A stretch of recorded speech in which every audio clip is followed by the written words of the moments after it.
Tom Brady, you are looking live at sold out MetLife Stadium where today the 16-0 and playoff bound New York Giants are taking on the 0-16 Miami Dolphins. Why the Miami Dolphins 0-16? Because they suck. Haven't won a Super Bowl since 1973. Over 50 years now. 50 years, no Super Bowls for you, Miami Dolphins.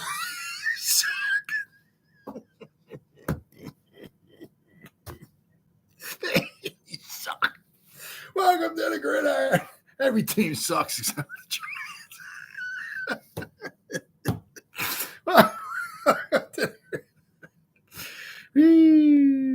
I'll tell you.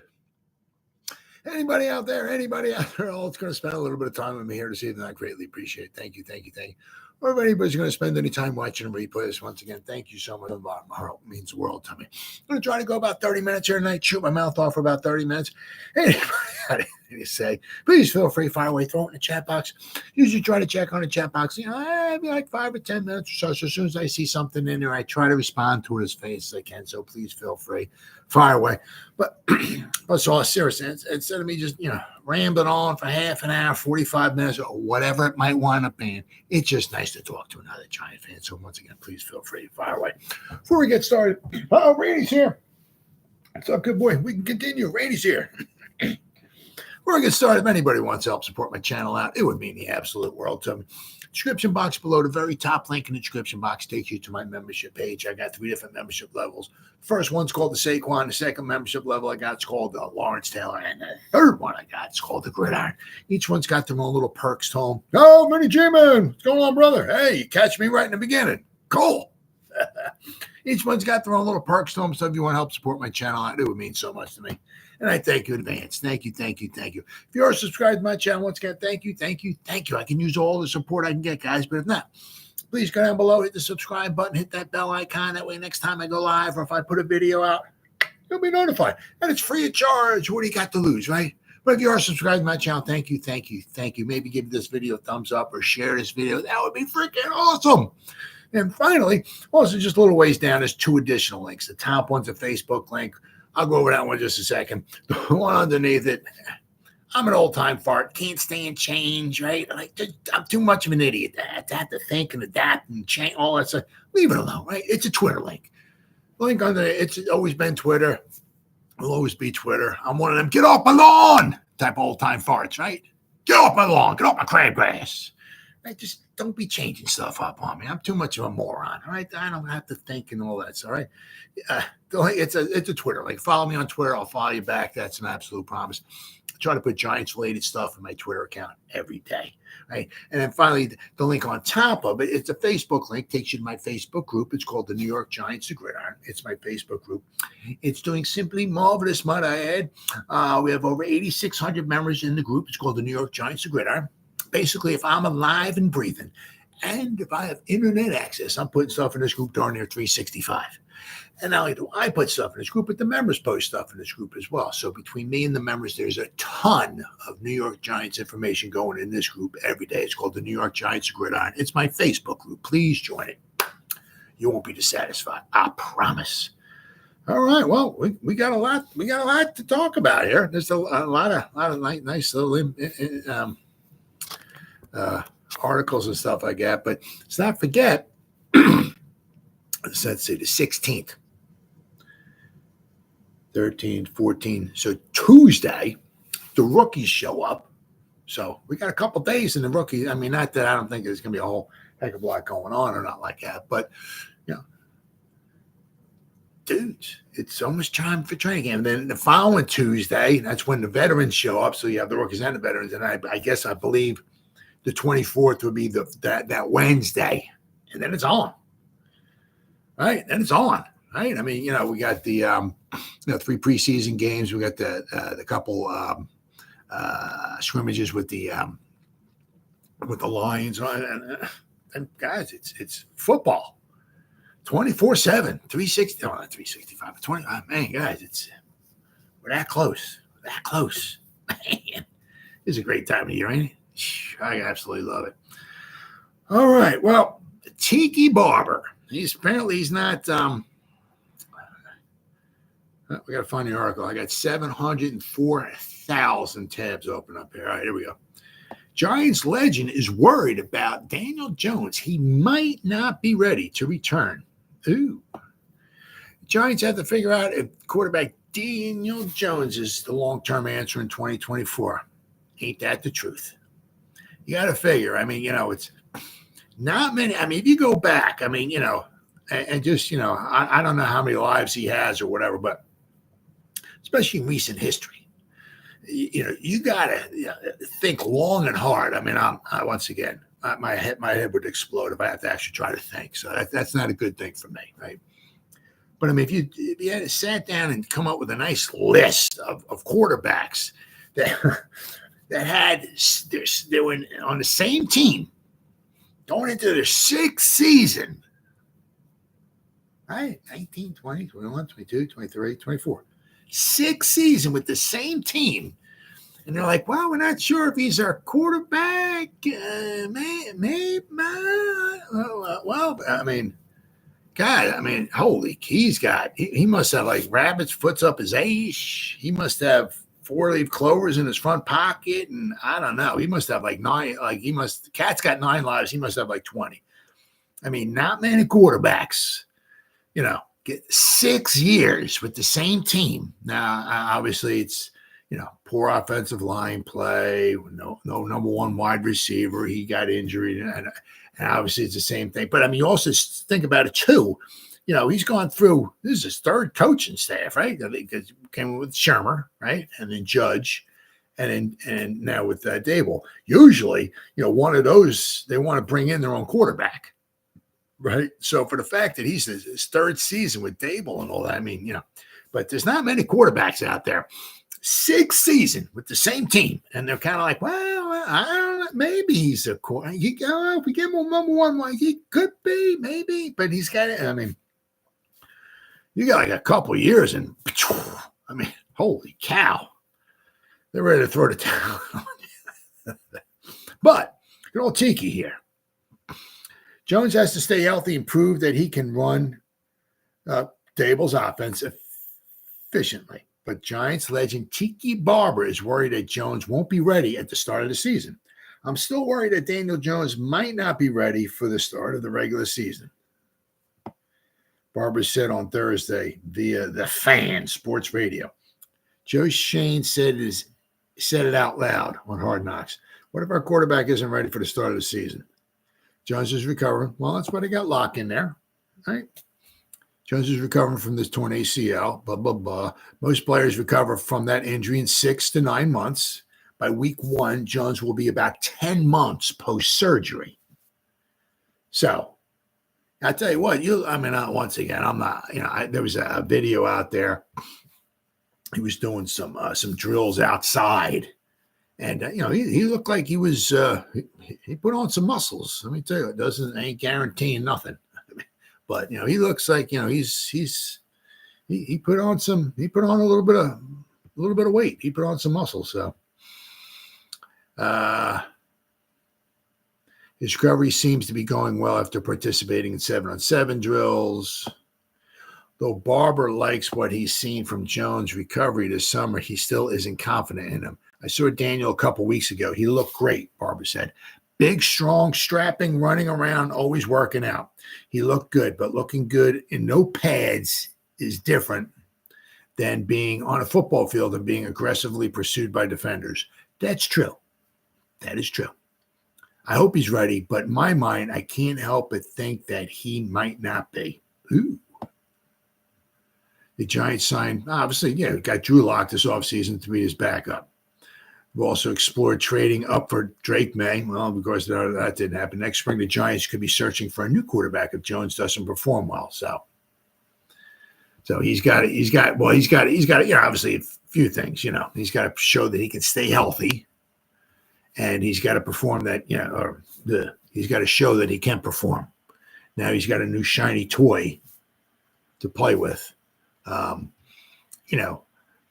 Saquon certainly helped without question, but as far as he's got to get back in the pocket, we got to give him a pocket for him to stand in, but he's got to get back in the pocket, and he's got to, he's got to be able to read. He's got to be able to pick out the receivers, and a lot of, even Patrick Peterson was talking. A lot of guys talk bad. Seem to be talking bad about DJ. Said he doesn't read defense as well. A lot of So well, he's got some proving to do this year. He's got some proving to do this year.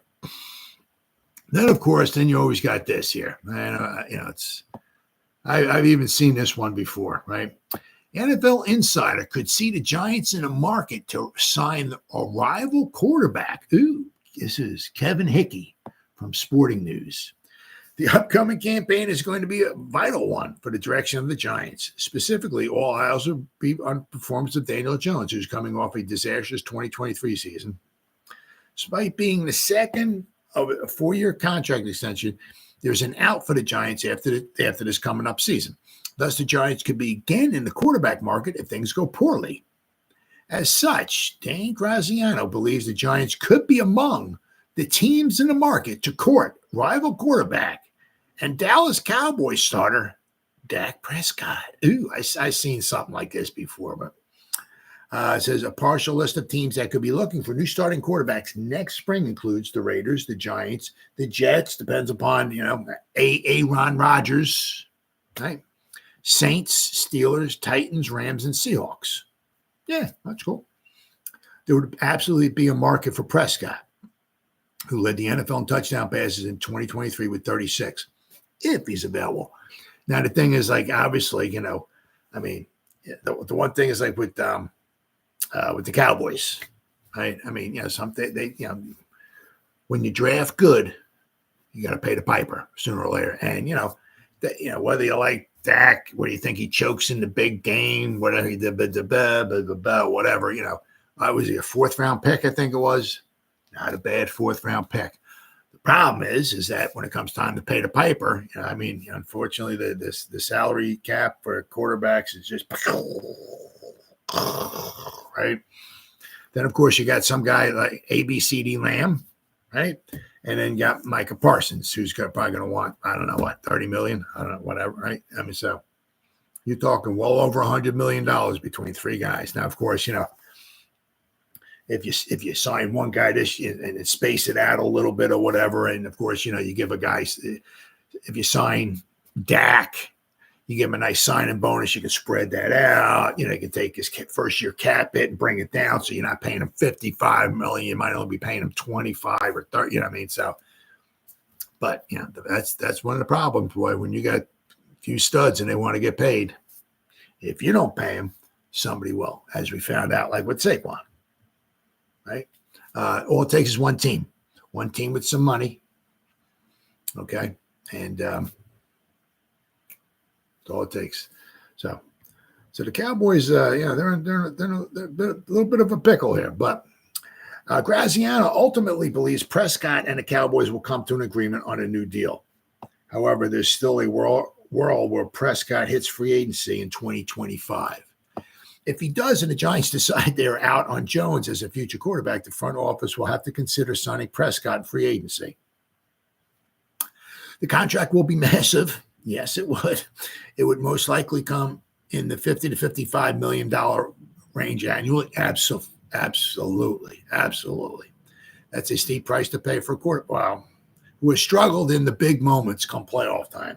Ain't no denying on that. That is true. But there's no doubt he would be an immediate upgrade over what the Giants currently have. It's also a matter of where the Giants will be selecting from the 2025 NFL draft. If they're not in a position to take a quarterback next April, another difficult decision must be made. All this will be a moot point if Prescott signs a new deal, but if he doesn't, it certainly will be worth monitoring. Well, it's a tough situation. Right. But usually, if you have a quarterback, let's say I pull the stats up here. So obviously, if we take the playoffs aside, okay, because, he has struggled, but so have the Cowboys. What did they give up? What did the defense give up at home? What 97 points to the Packers? The Giants didn't give up that many points. The Giants were 6-11. Right? J Love with special sauce was the quarterback against the Giants. J Love with special sauce was quarterback against the Cowboys. Right? I mean, of course, one of them there was the pick six and all of that. But let's see. But Dak Prescott, let's see, his completion percentage was 67% for his career. 202 touchdown passes, 74 interceptions, 1.9% interception percent rate. That's pretty respectable. Can't complain about that.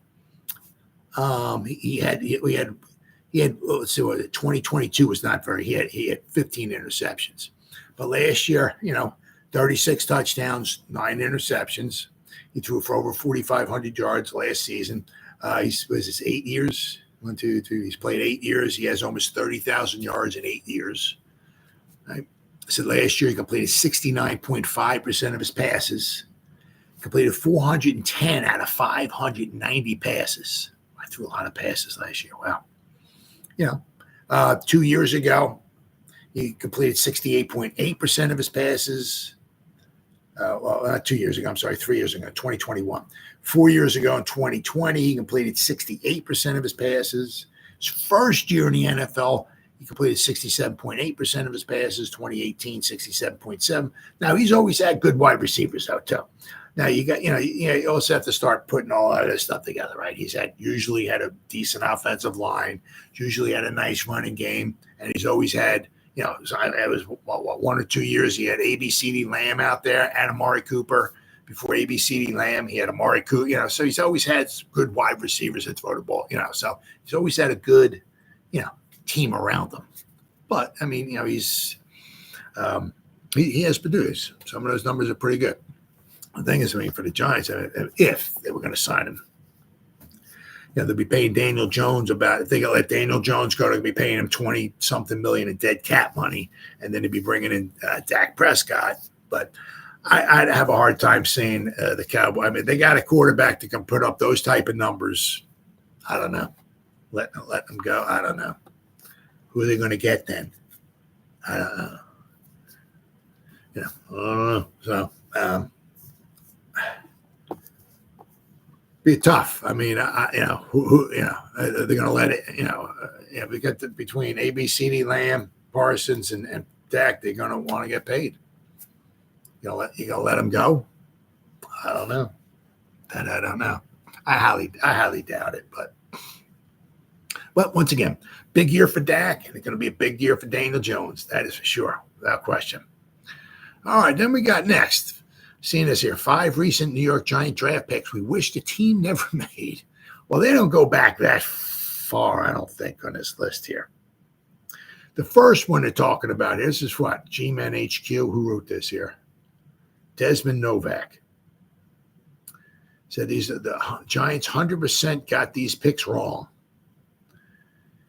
Okay, the first one, well, they got, and who didn't have, they're talking about Oshane Ximines, who didn't have too bad of a rookie season. Now, if you remember, he had 4.5 sacks his rookie season. But after that, he was not super spectacular. He got drafted in the 3rd round of the 2019 draft. He said here, as I said, judging many picks past the 3rd round is impossible to do.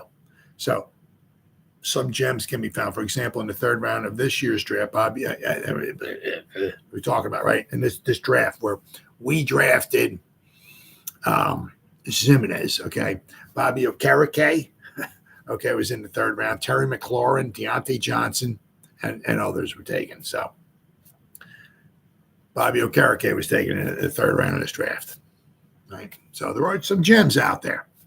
So unfortunately, the Giants managed to land Oshane Ximines, who was pretty much a complete non-factor during his 5 seasons with the team. Well, I said his rookie season wasn't that bad, but said in this time that he was with the 5 seasons with the Giants, Ximines racked up 71 combined tackles, 6.5 sacks, and I said I think 4.5 was his rookie season. So his last 4 years, he had 2 sacks. I mean, he had 53 pressures. Keep in mind, this is through 48 games and 1,353 total snaps.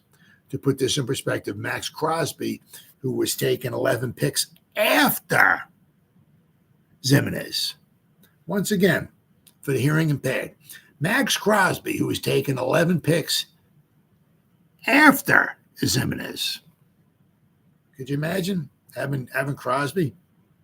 Holy cow, Batman. Of course, one of the problems is that, he'd still be on the team, but he'd be getting paid. But anyway, he tallied 90 tackles, 14 and a half sacks, and 94 pressures this past season alone. Holy.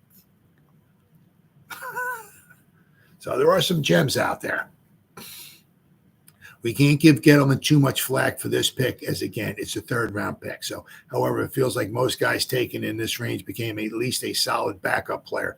Yet Ximines never made a real role for the Giants aside from his rookie season. Yeah, I tell you what, but I mean, when you usually what you like to see is what Shane says is give the guys like 3 years, right? After 3 years, then you kind of see, then you turn around, you look back at the picks. Yeah, this guy was on the team for 3 years. How's he doing? Right? Or that, But like with Ximines, after his rookie season, it was like, I think it was 4.5 sacks, whatever it was. Okay, not bad. So hopefully, if he improves upon himself, he learns the game and stays in a straight and narrow and all that stuff. Hopefully, he can, all right. So if they have 4.5 sacks, maybe you can duplicate that the next couple years, something like that. But nada. Let's see what I got next here. Next on the list, pick number 4. Oh my God! And we traded up to get this guy too. DeAndre. I fall asleep at meetings, Baker. Oh, what? What'd you say? What? I didn't sleep. That ain't me. DeAndre Baker. And we traded up to get this moron. My goodness, this draft was truly the epitome of the Gettleman era. Between DeAndre Baker, Ximines, and a player who will be listed shortly, this draft was truly disastrous for the Giants, except for Sexy Dexy. Let's not forget about him, okay? In all seriousness, the Baker pick truly could not have gone any worse for the Giants. And as I said, it's one of those things, man. It's just, if you trade it up and that's why you got to hit on these, especially the early picks. And of course, it's easy for me to say that. Just hit on your picks. It's not that easy. Right? But, I mean, and obviously if we hit on Eli Apple, I don't know, would it be his 10th season in the league? So I guess he'd probably be losing a step or two. So, but I mean, right? We shouldn't be looking for another cornerback. Who's our cornerback number 2? Is it going to be? Is it going to be Flat? The Phillips, you slide him out. We signed home. We got Herndon. We brought in Law. Who's going to be we shouldn't have to worry about that, right? Because if you hit on the pick, Baker should be out there, right? Yeah, we'd have the killer bees, right? Banks and Baker, right? We have our cornerbacks, 2 first-round cornerbacks, right? One's a cornerback 1, one's a cornerback 2. Boom. Problem solved, right? Nope.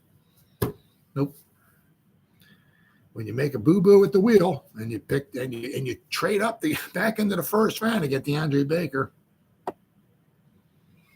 Let's see. While Baker would go on to sign with the Chiefs, he hasn't played in the NFL since 2021. Wow. And we drafted him in 2019, a first-round pick. He only hasn't played since 2021. He only played 3 seasons. We traded up to get the guy. Holy cow.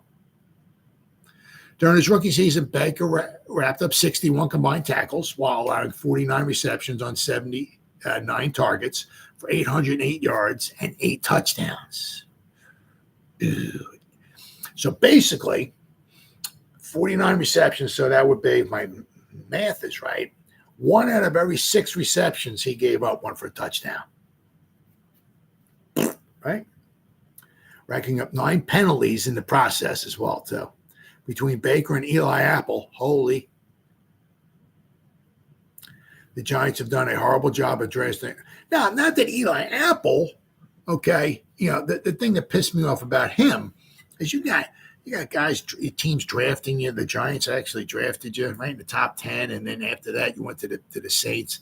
And then you go on to the Bengals, and then you talking bad about the Saints, the organization, the fans, the city. Yeah. Wow. Man, you got some cojones, brother. Let me tell you what. Then you start talking bad about the Giants and the fans and all and sitting there. Yeah. Wow, man, you got some balls, brother. You got some straight up balls. Not that Eli Apple was a horrible pick, but a top 10 pick? No, absolutely not.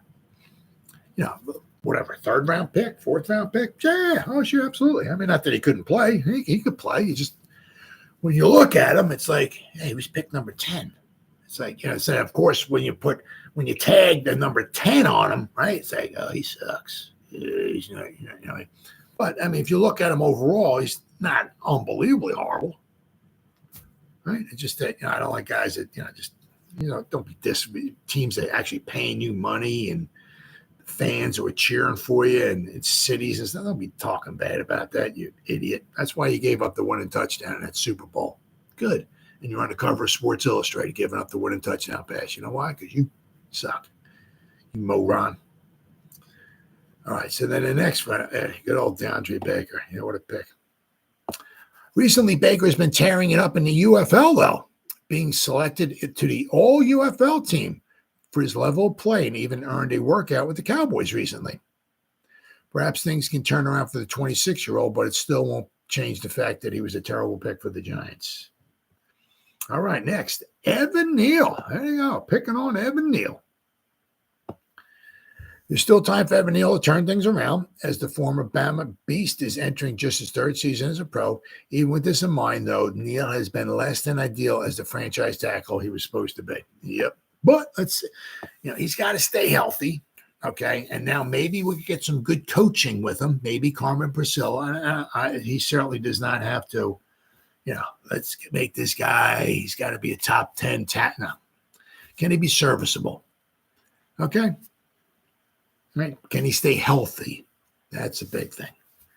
Yeah, I mean, it doesn't matter if you get better and better and better with if each year you keep having problems with your feet, your ankles, and whatever, you keep getting injured somehow. Your best ability is your availability. Can't make the club in the tub, right? As they say. So he's got to learn how to stay healthy too. Let's see. Neal, who somehow managed to be worse is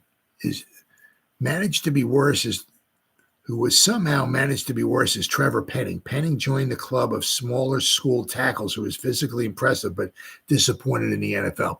At least Neal went to the best college football program in the world at the time. Yep. Neal's first 2 seasons have been marred with injuries, playing just 20 games in this time. Even without injury, Neal's playing has been nothing short of disastrous, allowing 68 pressures in 20 games and 9 sacks through 762 pass blocking snaps. Wow. The only tackle taken after Neal is a realistic range for the Giants to draft over him was Charles Cross, who was picked 9th overall by the Seahawks. Cross hasn't been great, but he's been a good starting tackle at the very least, which makes sense as Cross was seen as the tackle with the highest floor in the draft class. So, all right, next. Who do we got next? Man, throwing Daniel Jones under the bus. There are several reasons to dislike Daniel Jones being selected 6th overall back in 2019. Even if you're a believer, you can still make the argument that Jones could have been drafted well after pick number 6, while there were whispers of Washington potentially being interested in taking him 15th. Realistically, they still would have taken Dwayne Haskins, and the Giants could have still traded up at 30 and taken Jones instead of Baker. Nah, he wasn't going to be there. I don't know. I don't. Stuff I hear, I don't think Giants could have still traded up to number 30 and taken Daniel Jones. I don't think he would have been there. Or just drafted him in the 2nd round. Yeah, that wasn't happening. Daniel Jones, I don't think Daniel Jones was going to be there that late in the 1st round. Absolutely not. For those who don't believe in Jones, he hasn't been very good, nowhere near worth being taken 6th overall. Even if he played at the level he did in 2022, is that really worth a 6th overall pick? Sure, he had gone one good playoff game against the Vikings, but are we generally going to say Jones was anything more than an above-average quarterback that season? So, all right, let's see. Next, and then the final one. Dun, dun, dun. Now, so we're not going back that far, right? We're not going back to, Apple, Eric Flowers, so we're not going back real far, right? But then, of course, obviously, Kadarius Toney, first-round pick in 2021. Just like the Jones selections, there are a million different ways the first round of 2021 draft could have gone down for the Giants, and the worst one just so happened to be the reality we're currently living in. Obviously, after the Eagles jumped in front of the Giants to take DeVonta Smith, I remember that. I'm thinking because Gettleman just was not very good at keeping stuff quiet. Whatever he did, or it was either him or some of the guys he was with, whatever, the front office, whatever, that was very good at just talking, right? So that's why the Eagles, I think, jumped in front of the Giants, snatched DeVonta Smith out away from the Giants. But then, who would you rather have? Would you rather have DeVonta Smith, or would you rather have Micah Parsons? So the Eagles jumped in front of the Giants, took DeVonta Smith. We could have Micah Parsons. Could you imagine Micah Parsons on this defense? Now, I don't know if we would have traded for Brian Burns, okay, but could you imagine Micah Parsons on this defense? Holy cow. Could you imagine how expensive this defense would be? Holy cow. But could you imagine?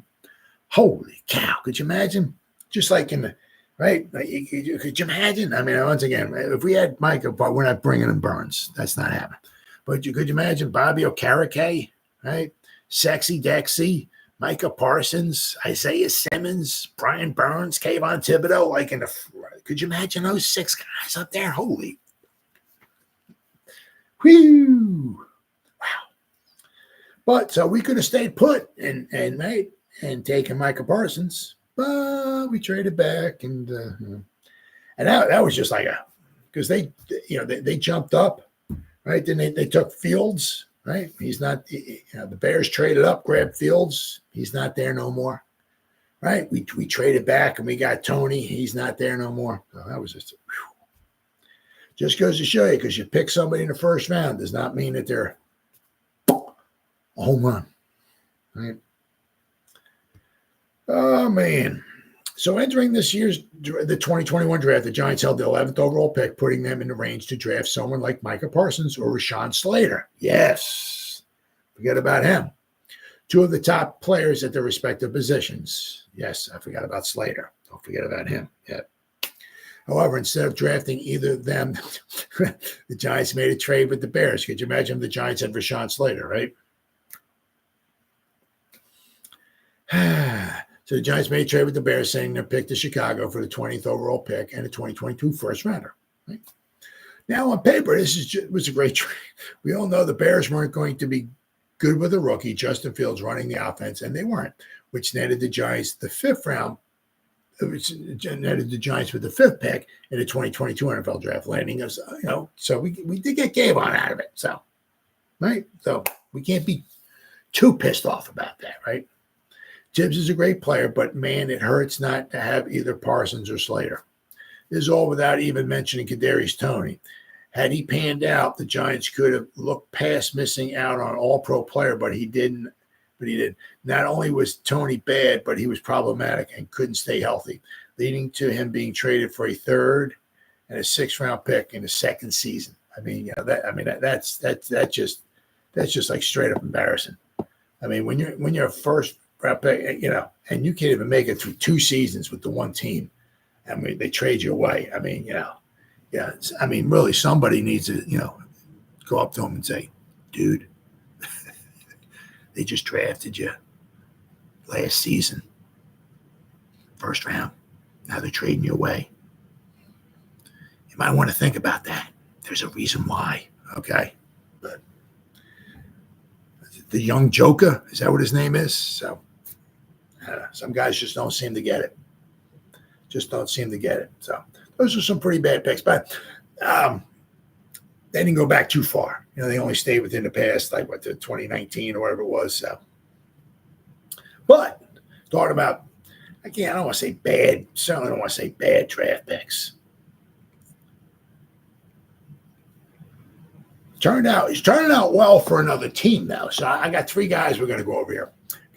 So talking about, once again, I don't want to say bad, because I tell you what, last season, he did pretty good, right? An ex-New York Giant tight end, Evan Neal, cracks ESPN's top 10. Top 10 tight ends. Wow. He had a great season last year. He threw him the ball about 1,442 times, but he had a lot of receptions last year. When the Giants drafted tight end Evan Engram in the first round, they envisioned him being a long-term cornerstone and a mismatched threat to every defense on the schedule. Yeah. Right? Through injuries and inconsistencies, it's safe to say that did not come to fruition. However, in his last 2 years with the Jaguars, now to be also to be true, to be fair, to be honest, also Peterson, the coach of the Jaguars, does a very good job, very nice with the tight ends. When he was with Philadelphia, he had Zach Ertz, and his offense likes the tight end position. Okay, he's with the Jaguars. Right, Evan Engram is going to thrive in the Jaguar, especially if he got Trevor Lawrence. Now, whether he's the next coming of Jesus Christ or not, or whatever, he's a decent quarterback. And Peterson is going to put his tight ends in reasonable positions to succeed. Now, if we look at these numbers last season, what Evan Engram had, I mean, they threw him the ball a lot last year. Holy cow, Batman. 143 times he threw him the ball. So, I don't know. What is that? About 8 times a game, 17, 34. Yeah, about 8 times a game. So every quarter he was getting the ball thrown to him 2 times. He had 114 catches last year. Now, to his credit, you got to give the man some credit here. The first 3 seasons he had some injuries. But he's done a very good job the past 4 seasons. 2020 he missed, was it 1 game? I think it was. 2021 he missed 2. And the last 2 seasons with the Jaguars, he hasn't missed a game. So the last 4 seasons, he's missed 3 games. However, his first 3 seasons, his rookie season only missed 2 games, right? But 2018, he missed 5 games. In 2019, he missed basically half the season. He only played in 8 games. So his first 3 seasons, he had some dropsies and he had some injuries. Remember, he'd turn around, he'd run a pass pattern, he'd turn around, the ball would be coming to him. He'd put his hands up like this, the ball would go right to his hands, right into it. Of course, there was a defensive player standing right behind him. Boom, would catch it. Interception, right? Remember how many times that happened for the Giants? But, he's doing a very good job with the Jaguars, I said. I mean, he only had 8.4 yards of reception. He only had 4 touchdowns last season. I mean, yeah, caught 114 passes, and he only had 4 touchdowns. I mean, and I said, it's not like he was averaging 15 yards a carry, something. Only 8.4 yards of reception, which was his worst of his career. Okay. But still, he caught 114 balls. And his last 2 seasons with the Jaguars, he's played in every game. He's had, oh, my God, I got to think it's not good. He's had 187 receptions in his past 2 seasons with the Jaguars. So it's pretty damn good. He's played in every game. He had almost 963 yards last season. So, but he will thrive and survive in a Peterson offense, that's for sure. However, in his 2 seasons with the Jaguars, Engram has blossomed into the promising target the Giants saw coming out of Ole Miss. He's logged career highs in catches and yards in back-to-back seasons, emerging as one of the game's best tight ends. The recognition was quick to follow as he landed as the 9th best tight end in football per ESPN survey of league's executives, coaches, and scouts. He's a matchup problem. You can't put a linebacker on him, an AFC executive said.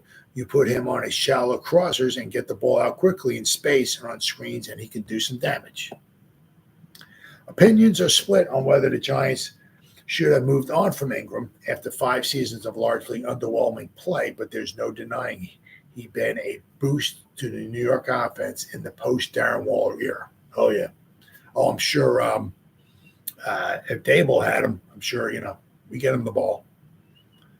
whether you like him or not, or whatever, he was a mismatch. He certainly was a mismatch. I mean, could you imagine if we had Engram out there, right? If we had Neighbors, Wan'Dale Robinson, Hyatt, Slayton, Engram, I mean, we'd have some threats in the aerial game, that's for sure. Let's see.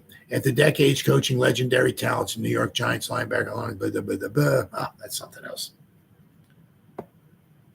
But, as I said, he's had some good numbers with the, and I'm sure if he can stay healthy, he'll have some good numbers this year as well too. And he went to the Pro Bowl. He was also somehow he went to the Pro Bowl in the 2020 season with the Giants. I have no idea how this happened. He had 63 receptions in 2020.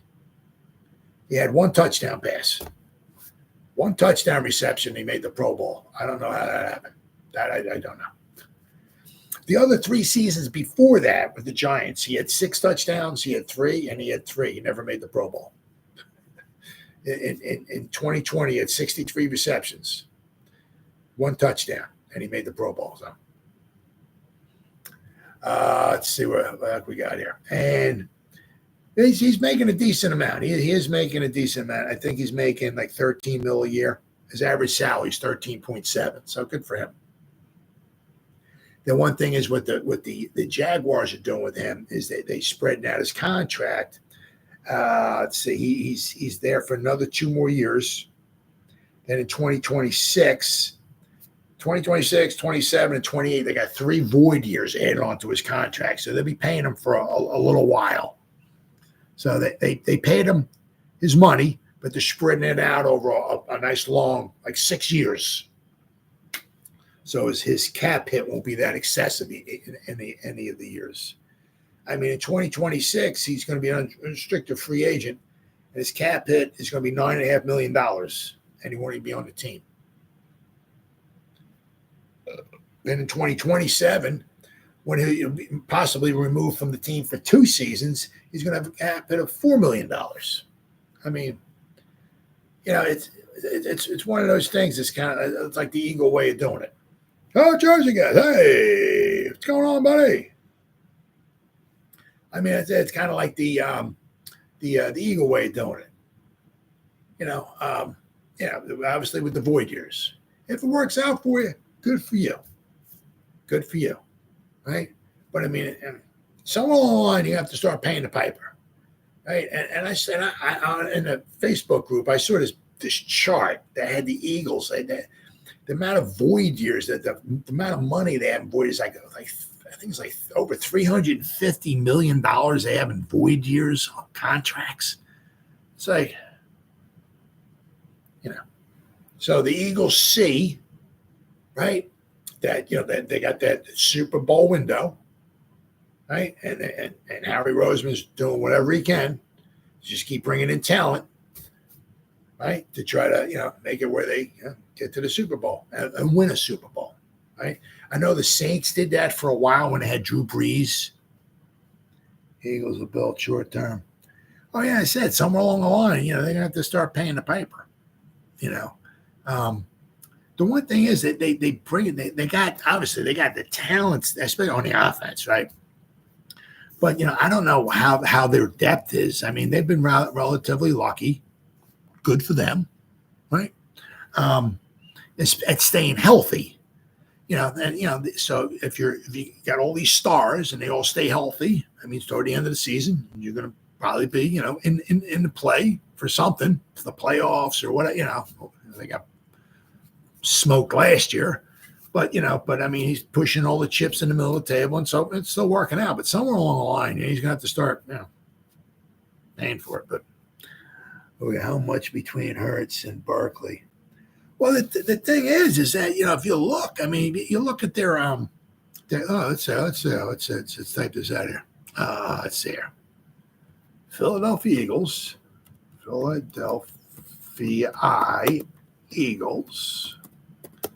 salary cap. Now the thing is, between the two of them, their salary cap between the two this season, their cap hit is probably like $20 million or something like that. That's because they keep adding all these freaking void years. So this is spot track. Let's see here. Jalen Hurts cap hit this season, 13.5. He signed I think he signed like a 4-year, 5-year. He's like getting paid like $3 trillion a year. $3 trillion a year he's getting paid, and his cap hit this year is 13.5. Saquon, he get paid what? I think it's like 12.5 or 13 million. His cap hit this year is 3.8. Not even $4 million. His cap hit this season. Let's see here. Saquon. Let me type on. Let me click on this here. It should pop it up, hopefully. Okay. He signed 3-year, 37 million. So not quite 13 million in a year. Okay. But he has 4 void years on the end of his contract. So I said, so they're paying the guy almost not quite 13 million, but it's rounded up to 13 because I'm an idiot. I can't think, right? So just say 13. Paying him 13 a year, and his cap hit's not even 4. I said 4 void years added on. So he's got a 3-year contract.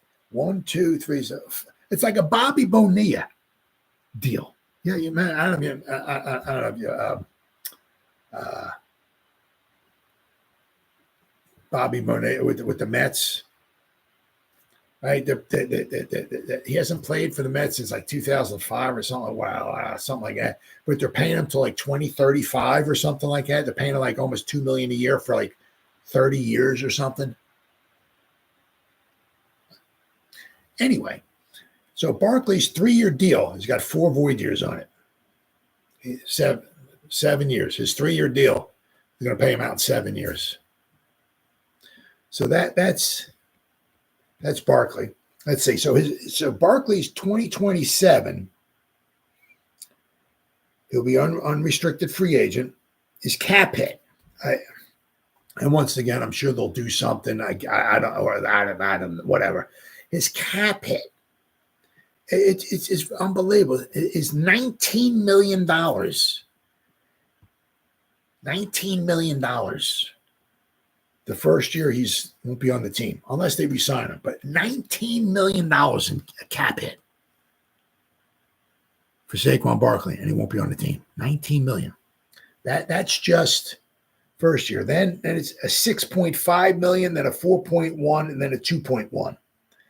But his first year, if he's an unrestricted free agent, unless they resign or whatever, $19.3 million of a cap hit. Wow. Unbelievable. Let's see. Now Hurts. Let's see. What is Hurts? I mean, this is so Saquon's got 4 void years. Jalen Hurts. What does he got? Jalen Hurts signed a, let's see here, annual salary of $51 million. Okay. $51 million. His cap hit this year is 13.5. $51 million. Only going toward the cap, 13.5 million. So with him, he has 4 void years. It's unbelievable. 4 void years on the end of his contract. So his first year, when he's 31, he'll be an unrestricted free agent. Once again, I don't know how this is gonna work. I mean, this is just. I mean, obviously, I'm sure he has something up his sleeve or something or whatever. His first void year, when he's an unrestricted free agent, Jalen Hurts, okay, which will be 2029. That is according to Spot Track. His cap hit is $97.5 million. I mean, I'm sure they'll do something. I'm sure, once again, Howie's got something up his sleeve where he'll do something or whatever with the numbers or pull something out behind his age, this and that. But, I'm not happy. That's it, buddy. That's it. Happy Bobby Bonilla Day for the next, 10, 11 years. Whew. Unbelievable. But $97.5 million for a cap hit for Jalen Hurts. And what year is that? 2029 cap hit. So once again, I don't, there's all kinds of, ways about, I guess, changing that number or moving that number around or something like that. But it's unbelievable. The thing is, he's got, what does he got? Say 100, 125, 145. He's got about $155 million in cap hit in 4 void years. $155 million, almost $150 million, 4-year void cap hit for Jalen Hurts. So basically, he signed a annual salary, $179 million, $255. So basically, but at a 255, 1, 2, 3, 4, 5. So, but they took his 5-year deal and spread it out to like 9 years. So that's why it's like, that's why, Jalen Hurts is only counting, like, he's getting paid 50 something million annually, but he's only counting 13 million toward the cap this year. It's like, how does that happen? It's why you look at the Eagles, like, man, they got a lot of good guys. They're paying like 700 guys $5 trillion each this year. And they're still, I forgot, they're still like the 10th most team under the cap or something like. It's like, I forgot what the number was, but let's see. How much cap space do they got? Let's see if it should tell me here. What do they got in cap space? They got 20. They got almost $24.5 million in cap space. I mean, that's a lot. That's a lot. I mean, that's like twice of what the Giants have. Twice what the Giants. They have almost $24.5 million in cap space. But somewhere along the line, it might come back to bite them. And boy, I hope it does, man. I'll be loving it. Absolutely loving it. I said I can't stand the Eagles and I can't stand the Cowboys. The only thing is that I got a little soft spot for the Cowboys, a little one, because my son's a Cowboy fan. That's the only reason why. But the Eagles, can't stand them. I live down here in South Jersey. I'm surrounded by Eagle fans. Can't stand it. I'm surrounded by Cowboy fans too, because they, let's be honest, the Cowboy fans are all over the place. You know what I mean? Who's a good team? Oh, well, the Cowboys, they got a lot of Super Bowls. Yeah. Oh, I'm a Cowboy fan then. Who's good in basketball? Celtics, they got the most championships. Yeah, I'm a Celtic fan then, baby. Who's good in hockey? Well, the Canadians, I think they got the most Stanley Cups. I'm a Canadian fan then, baby. Here we go. How about baseball? Oh, the Yankees. I'm a Yankee fan. I mean, I can't. It's like those are the people that they like Real Madrid, they like Barcelona, they like Juventus, because every year they win all the time. Oh yeah, I love Real Madrid. Yeah, because they win every game. Yeah, but might come back to bite the Eagles in the butt somewhere along the line. And when it does, man, I'm gonna love it. Gonna love it. All right, next. Now we got. Says here, this is from Empire Sports Media. Giants underrated veteran free agent cornerback signings could bolster the secondary. So they're talking about the Giants brought in a pair of underrated cornerback signings. Right, we brought in David Long and then Herndon. So if you look right now, I think we got like 12 or 13 cornerbacks on the roster right now. We got Flat McLeod, got Thomas Oliver, Caleb Hayes. Then we got Banks. We got Trey Hawkins, the third. David Long. Right, we're going to talk about Alex Johnson, Drew Phillips, Darnay Holmes, and Trey Herndon, and Aaron Robinson. So we got, is that 12? 12. Yeah, so we got 12 cornerbacks. We got a lot. We got quite a few of them there. But David Long is bringing championship pedigree to the Giants secondary. Says, I think the veteran additions of David Long and Trey Herndon could end up being very important in providing a backstop and secondary that is full of very young players. That we do have. John Schmelk wrote, Both have started, it means Herndon and Long. Both have started outside and inside the NFL and should give some level of reliable veteran presence in a group that otherwise has a lot of inexperience. That's true. Long was the 2019 third-round pick for the Rams. He's appeared in 66 games over the past 5 years, making 12 career starts for the Rams. Making 12 career starts for the Rams, the Raiders, the Panthers, and the Packers. Long has also made 6 postseason starts and was a member of the Rams team that won the Super Bowl. He's totaled 94 combined tackles, 1 interception, 8 pass defense in regular season career, while also adding 12 combined tackles and 1 interception in his postseason career. Long has experience playing both on the boundary and in the inside as a nickel cornerback.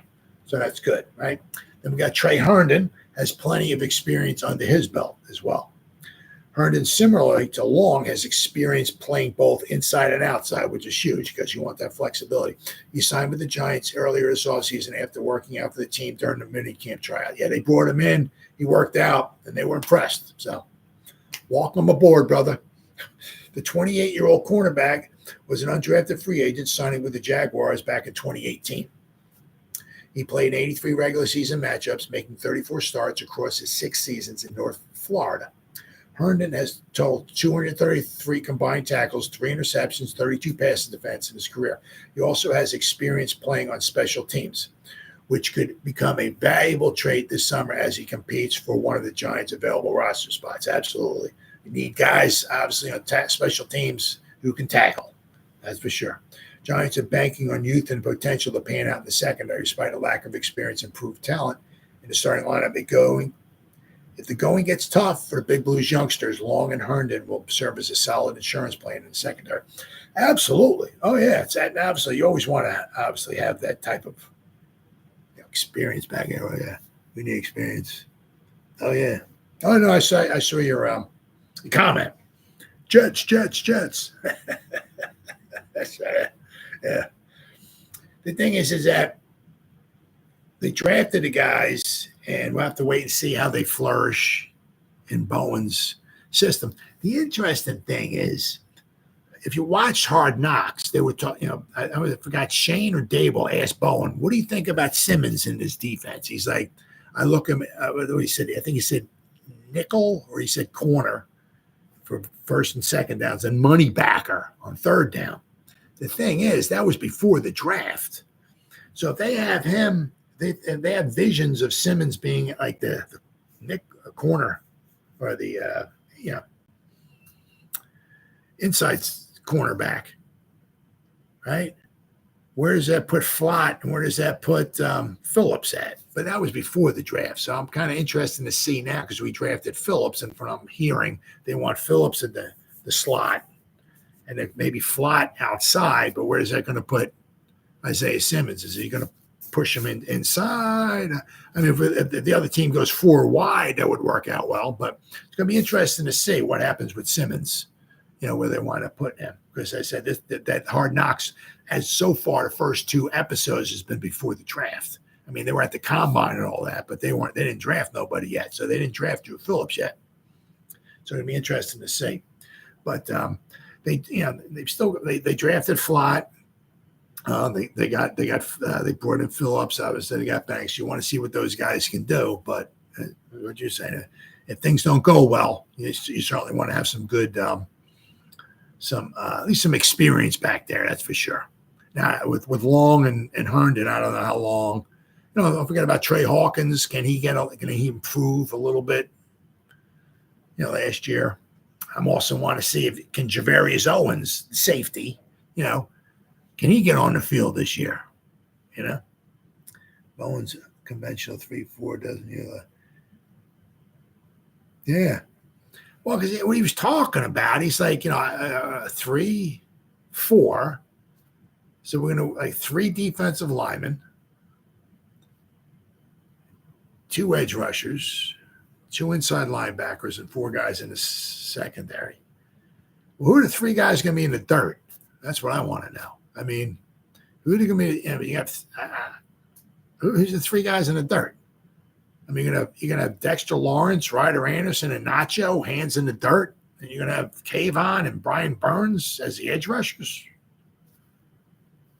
That don't make much sense.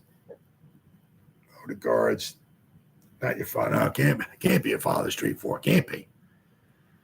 Can't be. So then I guess then we have 2 defensive tackles, right? And then one of the other ones got to be, I guess, what, Burns or Kayvon? So that would be your third.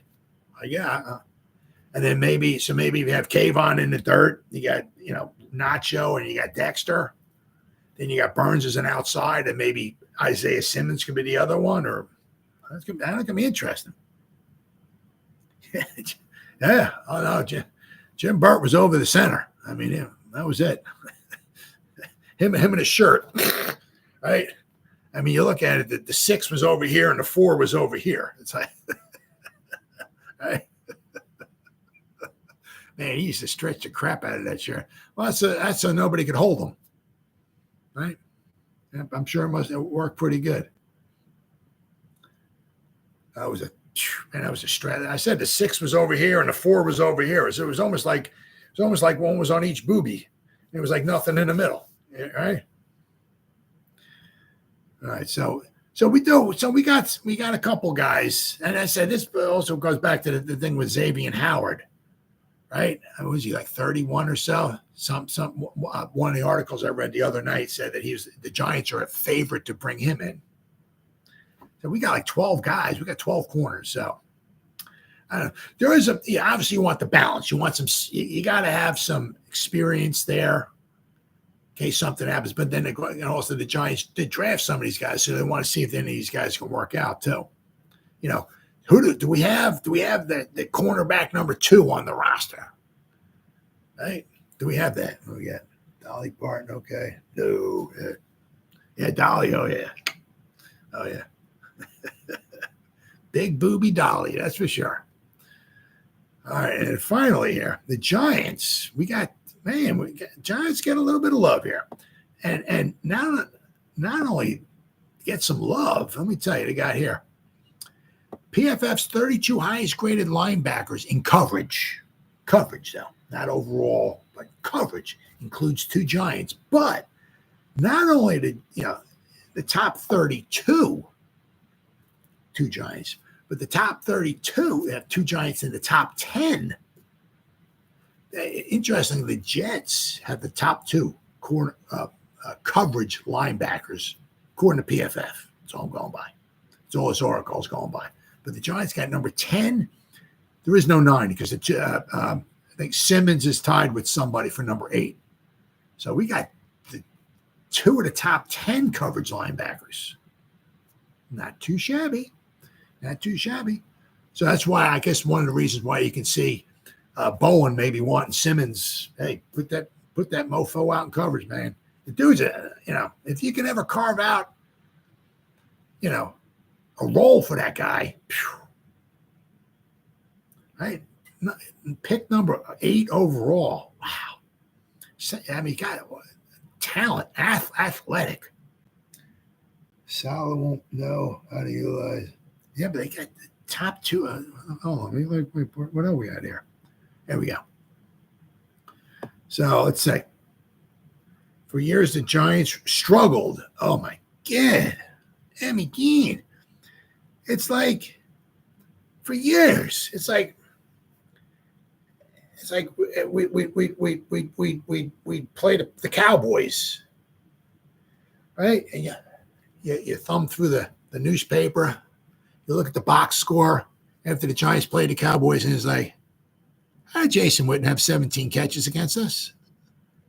Then the next time we play the Cowboys, go through the newspaper, scroll down.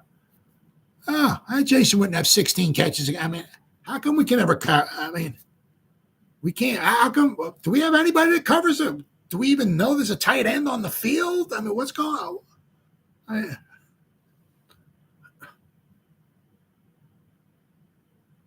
yeah. Contaminated. But, I mean, for the longest time, they just couldn't get anybody to cover a tight end. The NFC East would routinely feast on the Giants' defense with the likes of Jason Witten, Logan Thomas, Zach Ertz. Oh, yeah, my God. And others simply eating us alive. That was unbelievable. It's like, And, I don't, if you're being eaten alive by Justin Jefferson, okay. You try your bad, but I mean, come on.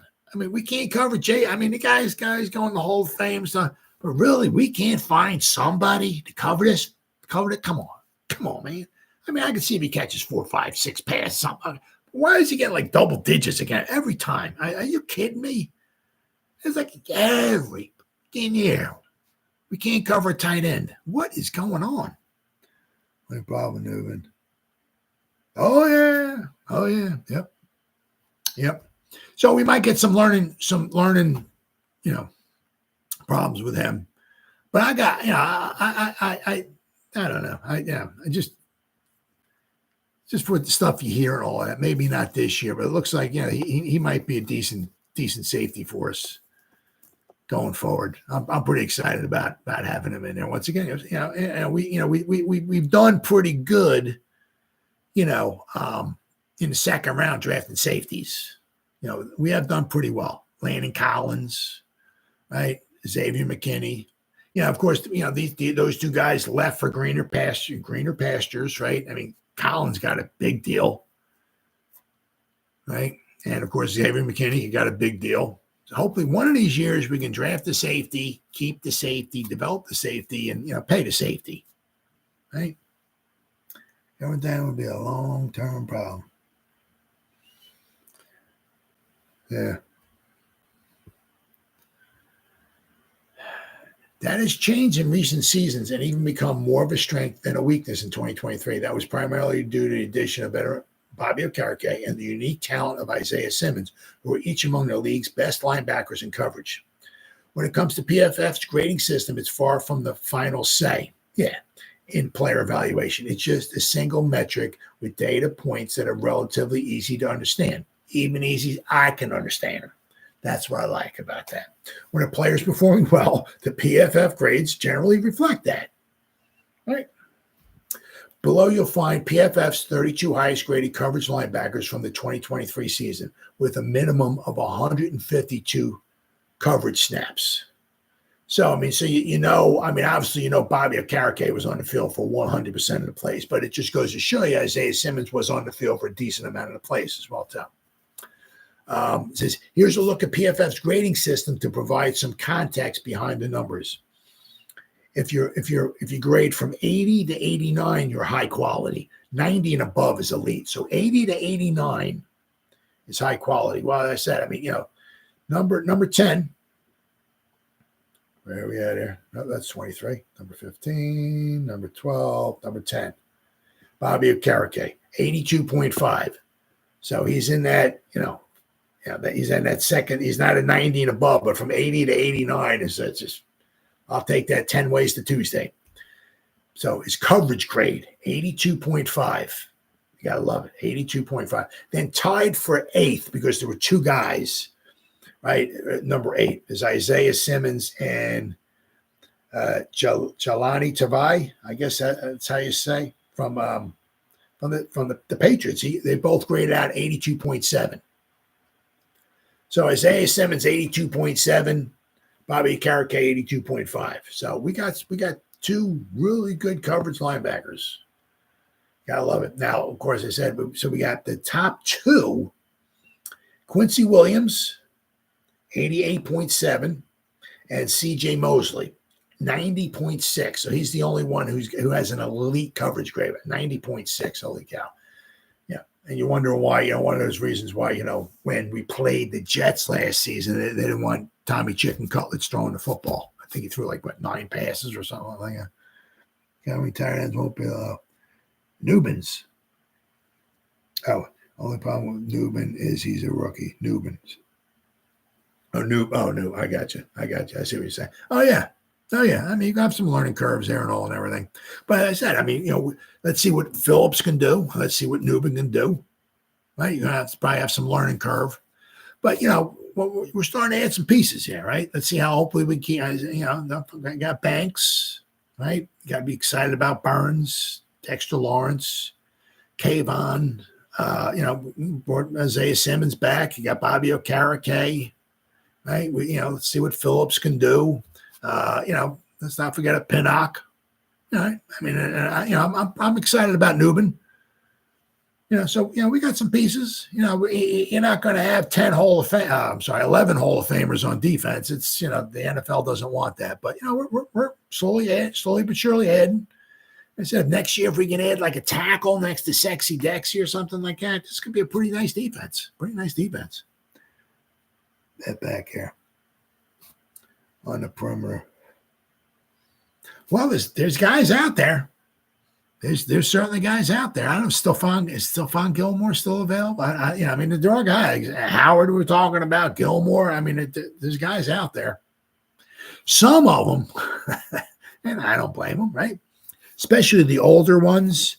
They kind of take their time, not want to sign right away because they may not want to have to do training camp, right? So they kind of sign a week or so before the season starts or 2 weeks before this, so they don't have to go through the heat of summer camp and training camp and all that stuff and everything. So we'll have to wait and see. The Giants got some money. If that's where they think they want to go out there and spend some money. But, you also, wait and see. Hopefully we make it through training camp relatively unscathed. We don't wind up losing a whole bunch of people or whatever. We'll have to wait and see. But as I said, we do got 12 guys. So we got how many safeties we got here? Let's see. So we got 12 cornerbacks. We got 1, 2, 3, and they got 6 safeties here.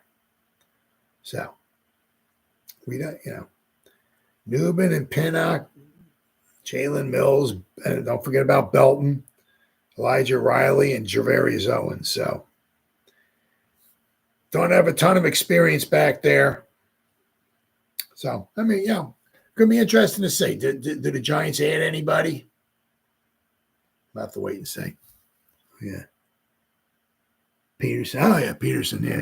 He was the one talking bad about Daniel Jones. A lot of cornerbacks have been saying that, though, too. Like, he doesn't read the defense. Like, he's kind of like, looks down and, doesn't survey the field probably as best as he should, looks off guys, or whatever.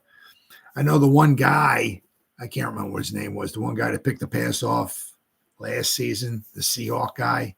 They ran it back 442 yards for a touchdown against the Giants last season. I think after the game, I forgot who it was. Somebody was interviewing him and said, yeah, we saw in the film, he doesn't really look around the whole heck of a lot. He kind of like maybe locks in on his first target or something like that. And it's easy pickings, stuff like that. You drop back the pass, you're looking at one guy. If, the one thing is that, when you get that far down the field where the Giants were, the safeties aren't 30 yards off the line of scrimmage. The cornerbacks can't drop 10 yards off the guy.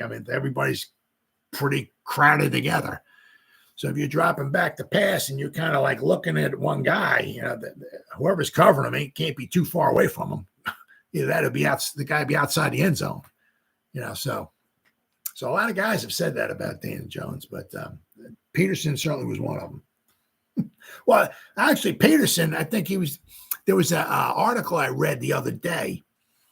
There was Dalvin Cook. There was Peterson. I can't remember the other guy. There was three free agents that were out there. This article said that maybe these Thomas, Cook, Thomas, I think, and Peterson. There's the 3 free agents out there that could help the Giants.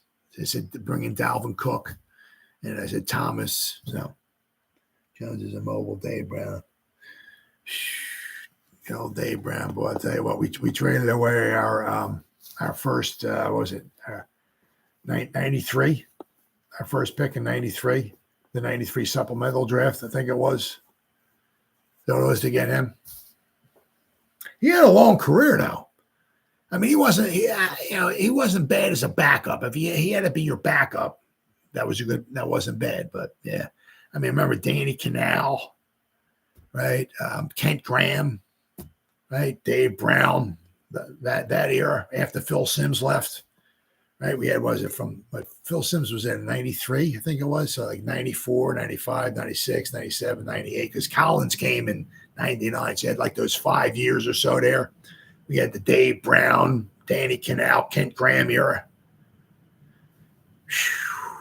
Those guys, I mean, Graham threw some touchdown passes, Brown threw some, but I mean, they were not the answers. They were not the answers, that's for sure. That was kind of like goes back to the 70s when we had like Joe Pisarcik, guys like that back there in the 70s. Reason possible. Nope. Nah. Nope. But I know Brown. He wound up going to the Cardinals, and I think he played for let's see, he played for I think like 10 years. Let's see here. Let's see if I can pop him up here. Dave Brown. I don't know if it was just the Giants and the Cardinals. So was it 93 or 92? I'm sorry, 92. We traded away our first round pick in the supplemental draft in 93, but we got him in 92. So he played from 92 to 2001. So 10 years. 92, 93, 94, 95, 96, 97, 98, 99, 92. Yeah, 10 years. Yeah, okay, so he went from the Giants. He was with the Giants from 92 to 97, and then he played the final 4 seasons with the Cardinals. So what did he start? He started 60 games in his career. He was 26 and 34. He only threw 44 touchdown passes, and he threw 58 interceptions. So, I mean, but I mean, if he was your backup quarterback, if you had a team around them, because the Giants were not a super spectacular team in the mid '80s either, But I mean, you had a good team. Dave Brown can maybe win you some games and all that. But I said, if Dave Brown was your backup quarterback, that's not bad. But as your starting quarterback, nah. Belichick worked him out for the Browns at Madison. Oh yeah, no, yeah. Did you see him? He had Brown had a interview with what's the dude's name? Rich Eisen. He was on the Rich Eisen show, and he was talking about he was talking about Belichick was talking to him. And he had a lie, I think it was. Because I don't know, Belichick wanted him or something like that, but then the Giants were going to draft him. The Giants called him up, or called his mama or something like that, and said they were going to draft him in the first round of the supplemental draft. And he had to go out, and I think he had a lie. He said something like either he or his agent said something like he was going to want a lot of money. So they was going to try to, Belichick was with the Bears at the time, right?